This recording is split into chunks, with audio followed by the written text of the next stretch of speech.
Start with our big story today. Of course, marks 1 year since the January 6th insurrection, when supporters of then President Trump stormed the U.S. Capitol, trying to stop Congress from certifying President Biden's victory. We have, as I'm sure you can imagine, a lot of coverage tonight focused on that. But we do want to start with another Capitol breach that happened closer to home. On December 21st, 2020, so a couple of weeks before the insurrection, a group of right-wing extremists angry over COVID restrictions gathered outside the Oregon state capitol in Salem. Many eventually broke in. It happened during a one-day special session when lawmakers were inside the building at that point. Oregon State Police said some in the crowd sprayed officers with chemicals, and we later learned multiple journalists were injured. Also, this happened. Then State Representative Mike Neerman let a crowd of people inside the Capitol through a side door. They fought with troopers who eventually, as you can see in that video, pushed them back outside. We now know this was part of a plan by Neerman. He had given supporters his cell phone number ahead of time, and he told them to text him when they were ready for that door to open. Neerman was later expelled from the legislature, and he pleaded guilty to a misdemeanor misconduct charge. Today, Pat Doris asked outgoing Senate President Peter Courtney about that day at the Oregon State Capitol, and Courtney said in response to what happened, they are upping security measures.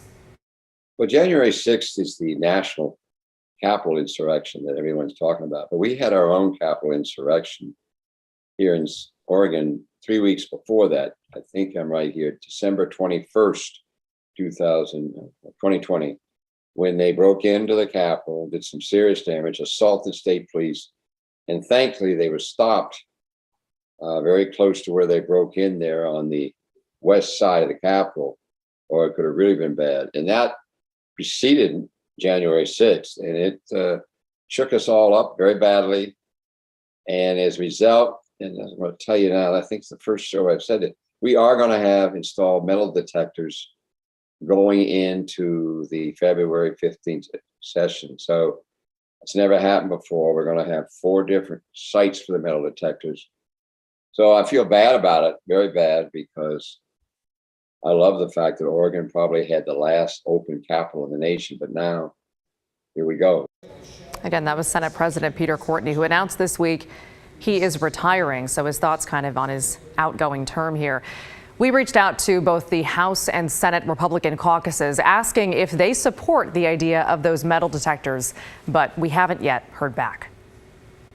I want to bring in Pat now to talk about some of the impacts both of these events at the U.S. Capitol and the Oregon Capitol have had on politics here locally. Pat, it's good to see you. What are you hearing? Thanks, Maggie. You know, it's interesting. When I started asking about this, what they told me was that it didn't really cause something to happen in Oregon. It more revealed something that was already going on. One of the many people I talked to was Professor Jim Moore, a political scientist, and here's what he had to say about that. That's kind of become the new norm in the way that politics is working. Basically, people who otherwise would have said, I don't have faith in politics, so I'm just going to ignore it, are now saying, I don't have faith in politics. I think the politicians are trying to get me, so I'm going to go to their meetings to confront them. So that's kind of what we're seeing at all levels. And is that a healthy thing for democracy? I mean, it sort of sounds like maybe it is. Instead of people throwing up their hands, people are getting involved. Yeah, from a broad political science point of view, it's great. More people think that government makes a difference and they need to respond to it, need to be part of it.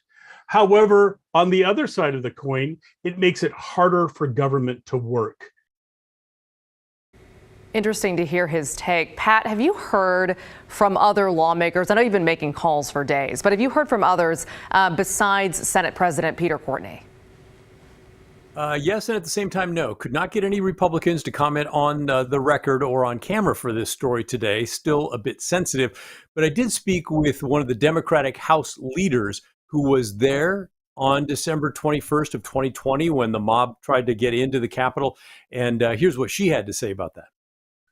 I mean, my concern is the ever increasing number of folks who are trying to get involved and be in positions where elections are certified, people who continue now to say, who continue now to deny the results of any election they don't agree with. Let's have real policy conversations. Let's not try to overcome. Let's stop on the fear mongering. Let's stop on these baseless, downright scary conspiracies, and let's have actual talks about our policy differences, not whether we are going to support democracy or not.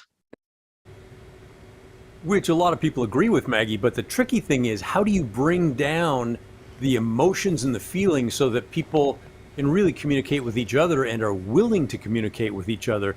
Reaching that point, that's the trick, I think. Yeah, especially when so many of us are getting our information from different sources and we have social media at play. So there's a lot to grapple with for sure. So Pat Doris, thank you so much for those portions of those conversations. Really interesting.